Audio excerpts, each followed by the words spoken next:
Le baptême de Jésus est la symbolique des noms. Livre de Matthieu, chapitres 3 et 4. Jean, Ioanni, Ioannes. Le nom Jean vient de l'hébreu Ivhn, Yohanan, signifiant Dieu a fait grâce ou Yahvé est miséricordieux.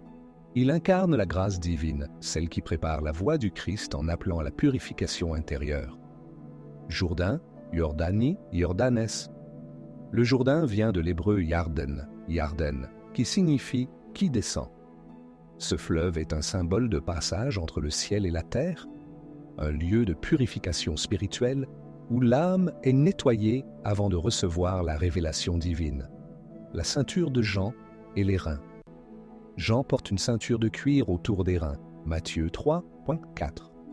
Dans la Bible, les reins, en grec néphri, néphroi, sont associés à la moralité intérieure et à la conscience profonde.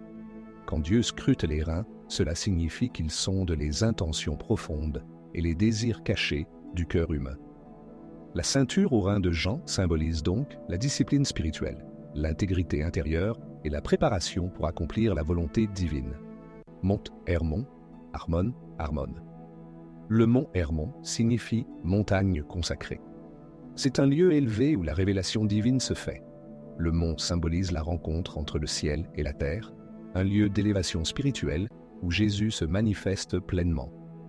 Galilée, Galiléa, Galilaïa. Le nom Galilée vient probablement de l'hébreu Galil, Galil, signifiant cercle ou région entourée. Cela représente un point de recentrage où Jésus commence son ministère, illuminant les territoires périphériques avec la lumière divine. Capharnaüm, Capharnaüm, Capharnaüm.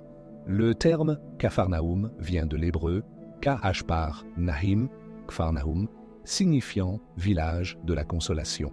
Ce lieu devient un havre de guérison où Jésus apporte la réconfort spirituelle et la transformation intérieure à ceux qui en ont besoin.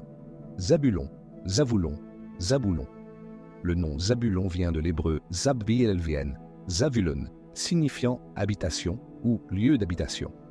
Il évoque un espace spirituel fertile, un lieu où la lumière divine commence à se déployer, comme l'indique Matthieu 4, 15, 16. Nephtali, Nephtali, Nephtali. Nephtali vient de l'hébreu Naphtali, Naphtali, signifiant combat ou lutte. Cela symbolise la lutte spirituelle pour la justice et la vérité, et la victoire de la lumière sur les ténèbres. Nazareth, Nazareth, Nazareth. Le nom Nazareth vient probablement de l'hébreu Netéser, Nézer, signifiant branche ou rampe.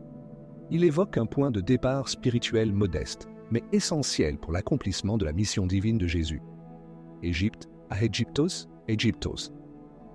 Le terme Égypte vient probablement de Kermet, qui signifie pays noir.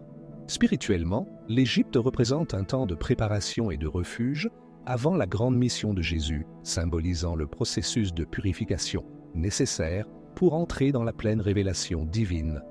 Conclusion. Les lieux et termes autour du baptême de Jésus portent tous des significations profondes. Le Jourdain, qui descend, symbolise le passage et la purification. La Galilée, cercle, représente un point de recentrage et la ceinture aux reins de Jean rappelle l'importance de la discipline intérieure. Tous ces éléments nous conduisent vers une transformation spirituelle profonde avant l'accomplissement de la mission du Christ.